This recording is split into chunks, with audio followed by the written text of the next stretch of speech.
ঢাকাই সিনেমায় অনেক আগেই অভিষেক হয়েছে কলকাতার অভিনেত্রী পাওলি দামের।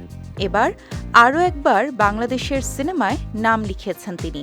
শুটিং করতে এখন ঢাকায় অবস্থান করছেন এই অভিনেত্রী। ফখরুল আরেফিন খান নির্মাণ করছেন নীল জ্যোৎস্না শিরোনামের সিনেমাটিতে শুটিং করতেই ঢাকায় এসেছেন অভিনেত্রী। মোশতাক আহমেদের প্যারাসাইকোলজি বিষয়ক উপন্যাস নীল জ্যোৎস্নার জীবন অবলম্বনে নির্মিত হচ্ছে সিনেমাটি। এতে একটি গুরুত্বপূর্ণ চরিত্রে অভিনয় করছেন পাওলি। বর্তমানে ঢাকার বিভিন্ন লোকেশনে চলছে সিনেমাটির শুটিং। সিনেমাটি নিয়ে অনেকদিন ধরেই পাওলির সঙ্গে যোগাযোগ হচ্ছিল নির্মাতার।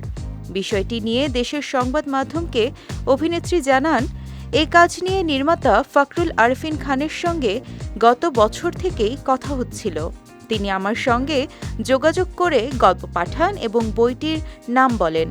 এরপর আমি নীল জ্যোৎস্নার জীবন পড়তে শুরু করি। তিনি আরও বলেন, গল্প পড়েই আমি মুগ্ধ হয়ে কাজটি করার জন্য রাজি হই। এখন শুটিং করছি। দুর্দান্ত অভিজ্ঞতা হচ্ছে আমার। এর কারণ সহশিল্পী সবাই খুবই আন্তরিক ও অভিজ্ঞ। তাদের সঙ্গে কাজ করতে পারা অবশ্যই আনন্দের। তাছাড়া এ ধরনের গল্পে বাংলা ভাষায় খুব একটা সিনেমা হয়নি। একমাত্র ওয়ালটন এসি দিচ্ছে 1 বছরের রিপ্লেসমেন্ট গ্যারান্টি এবং কম্প্রেসারের 10 বছরের গ্যারান্টি।